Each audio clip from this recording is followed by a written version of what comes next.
Planeswalkers were once the most powerful beings in the entire multiverse.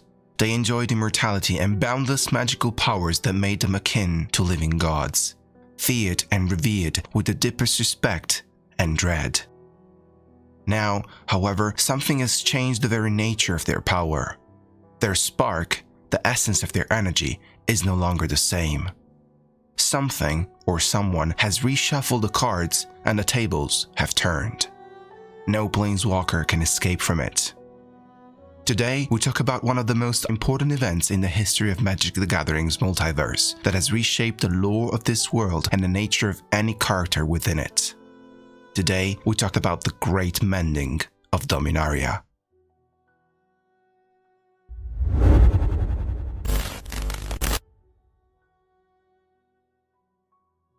In the world of Magic the Gathering, the universe is not conceived as a single, finite unit.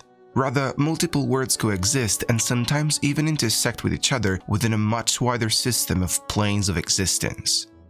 This system is called the Multiverse, and most of its inhabitants are unaware of its existence. To someone living on a specific plane, their world is all there is, and the existence of other planes is unknown to almost everyone. It is here, on the various planes that with each new set release are discovered and explored through the cards in the game, that the adventures of Magic's story take place. In particular, one unique plane holds a greater importance over the others. This is known as the Nexus of the Multiverse, and it is a plane at the center of it, which greatly influences every other plane.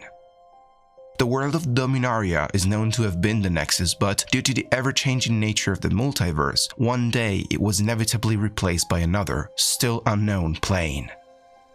Being the Nexus is most likely connected with a large amount of ley lines flowing into and through it from other nearby and distant planes. This allows the Nexus to quickly regenerate its own mana supplies, which, in turn, is the way it affects other planes too. Should the Nexus ever collapse, it could cause the immediate destruction of the time stream, leading to an abrupt end of the multiverse's existence as well as of the near infinite amount of its planes. Sometimes it can happen that a sentient being somewhere in the multiverse is born with a huge stream of latent power tied to their soul. The chances for this to happen are extremely rare, as approximately 1 in a million sentient beings is born carrying with them what is called a latent Planeswalker's spark. This cannot be inherited nor artificially created, although it can be magically contained. Being born with a latent spark does not necessarily mean that it will trigger, though. Someone carrying this slumbering power could remain unaware of its presence throughout their entire life. Exceptionally traumatic experiences, however, such as deep grief or near-death situations, can ignite this latent power and make it scarier ascending to an immortal, godlike being of near limitless power, a Planeswalker. After their ignition, the neo-ascended Planeswalker also immediately awakes to the true nature of the multiverse and acquires the capability of metaphysically walking across different planes, hence the name Planeswalker. The walking takes place through a physical place known as blind eternities, which occupy the space between planes in the multiverse and are filled with chaotic energies, mainly ether, but also mana and temporal energy. Based on older accounts of the spark, Kelly Digges and Ethan Fleischer describe the Planeswalker's spark as a tiny bit of ether or blind eternities that gets imprinted on a soul as it embodies within a sentient being. A sort of birthmark on the soul left by the ether. The theory goes that the life force of all beings is tethered in the ether, and when a sentient life begins, there is a remote chance that this new being's life force will be infused with the essence of the blind eternities themselves. In other words, the spark would be an infinitesimally small fragment of the blind eternities that resides within the being's soul. This metaphysical connection with the multiverse would be also what enables the act of planeswalking for the rare few who come to know about the existence of it and how to tap into it.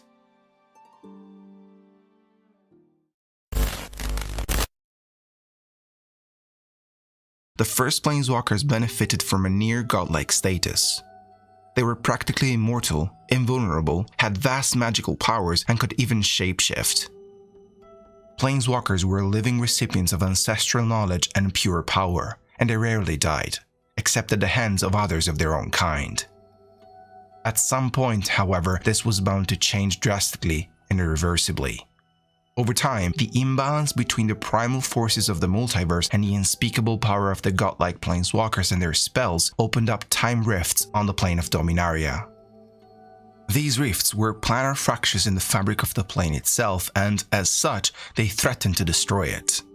The damage on the plane was too severe to allow for self-repair.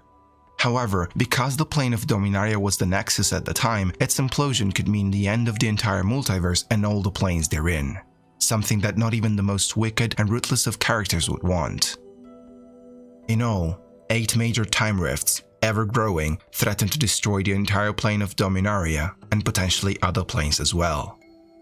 Nicol, Bolas and the Demon Leviathan had torn open the first, in Madara. The Planeswalker Artificer Urza caused 2. One when he detonated the Golgothian Silex to destroy his brother and launch the world into an ice age, and one when he attempted to send Karn back in time to prevent the Phyrexian from destroying the Therein Academy. Teferi made 2 rifts when he phased huge regions of the world, Shiv and Zulfur, out of the time stream to protect them from Phyrexia. The Phyrexians caused a rift when they overlaid the Plane of Wrath onto Dominaria to serve as a staging area for their invasion. Freyalize made a rift by relocating the Sky Shroud Forest to protect it from the Wrathy overlay. Finally, a huge rift opened in Oteria when the false god Corona was destroyed. In response to the looming threat of the plane's destruction, Bolas' disembodied spirit tricked the Planeswalkers Joyra and Venser into bringing him back into the mortal world in corporeal form, unleashing terror upon the people of Madara as he emerged from the Talon Gates. Fortunately for the Madarans, Bolas had no aspiration of rebuilding his empire on their little islands. He actually helped to heal those time rifts, but the mending tore away both his omnipotence and his immortality, and he fled Dominaria. The Great Mending of Dominaria, as it later came to be known, began when the Planeswalker Jeska sealed the last major rift in Oteria in the year 4500 AR. The closure of this last rift caused all the remaining minor fractions to heal, at first in Dominaria and then throughout the entire multiverse in a chain reaction of sorts.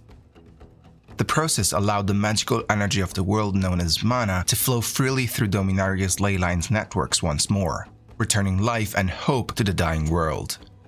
Every foreign creature which had appeared from the past during the Time Spiral Crisis were also sent back to their original time frames.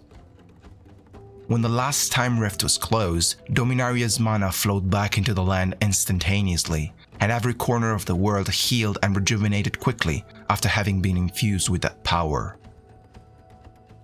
After the Great Mending had occurred all throughout the multiverse, the primal forces of the cosmos found a new balance with the fragments of pure energy known as Planeswalker sparks with far-reaching consequences.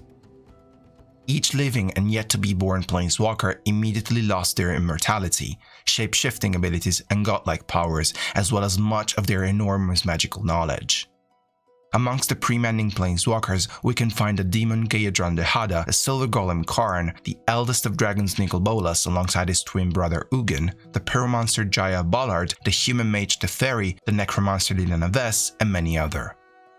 Within the post-mending era instead stand out the Leonine Ajani Goldmane, the pyromancer Chandra Nalar, the Aaron Knight Elspeth Tyrell, the cybernetic ninja Kaito Shizuki, the elf Nissa Ravane, the hunter Garruk Wild Speaker, and the Vrinian human telepath Jace Beleren, but also many others.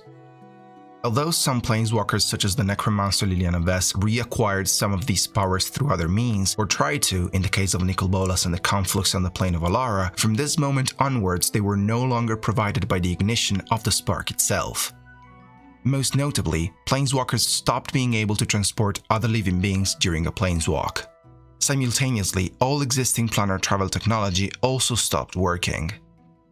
New similar technology was still possible to construct, but so far the only documented example was the planar bridge created by the elven inventor Rashmi on the plane of Kaladesh and used by Tezzeret during the War of the Sparks, and which has notable limitations regarding organic matter. The mending occurred about 60 years before the present, in the year 4500 AR. For reference, the story events of Dominaria United, culminating with the events of the Battle of the Mana Reg, happened in the year 4562 AR.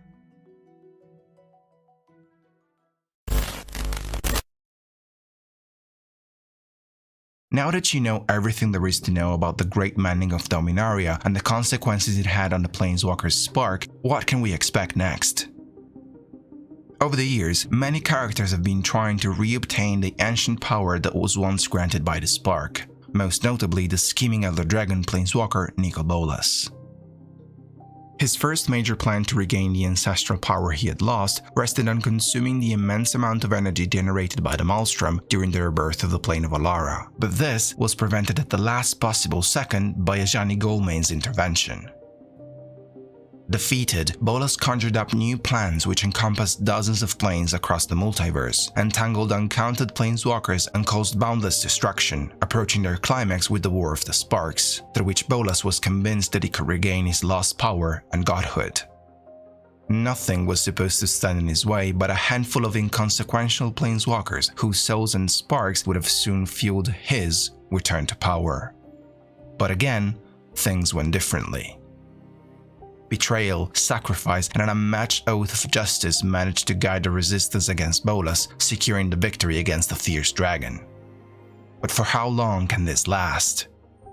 If ever any planeswalker managed to regain the powers granted by the old spark, they'd be able to wield a power that would dwarf any other, and that none could match. The Great Mending of Dominaria healed the multiverse and prevented its destruction, but it may also have opened the door to much greater and more dangerous threats in the process. Hey you guys, thank you so much for tuning in for this little spin-off episode of Magic the Gathering's lore. I hope you enjoyed it, and if you did, please remember that the best way to support me and what I do is to subscribe to the channel, activate the notification bell, comment, like, and share with your friends. Once again, thank you so much for watching. My name is Octopus, and I will see you in the next one.